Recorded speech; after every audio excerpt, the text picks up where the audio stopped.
tu atrodi internetā vientuļu sievieti, tu aizsūti savus šitos sataisītos bilžukus, piedomā stāstiņš, vīrietis labākajos gados, brīvs kā sūdu mūsu pasaulē, lido, kur grib, tik vien kā mīl, tev, dzīvē savaidzējās. Tad, kā tas gadījies, ka ne, Floridā māsa aizsaukta mūžībā. Atstājusi grandiozu mantojumu, protams, šito jau tā kā kopā varētu tad baudīt, tik daudz kā jāizlido mantojumam pakaļ uz Floridu.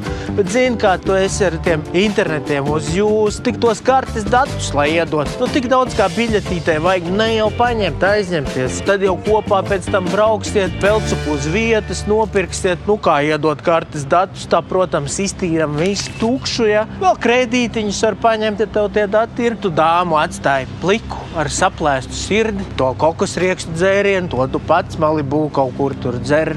Solo. Šitās šīstas, ja? Mūsdienās nekam ticēt vairāk nevar. Viss ģenerēts. Šitā īsta, kur es ar to sešpaku es tev parādītu, bet kreklu tikai slinkums, kā saka, vilkt nost. Paņem tās spēkās bildītes un nāksiet man līdzi. Aiziet. Tev ne no kurienes uzradies pielūdzējs? Klausi prātam, tas sirdī. Tev oši pēc schēmas. Skaļāk. Tev oši pēc schēmas. Skaļāk. Tev oši pēc schēmas. Kiberdrošības ekscelences fonds atpazīst schēmotājus.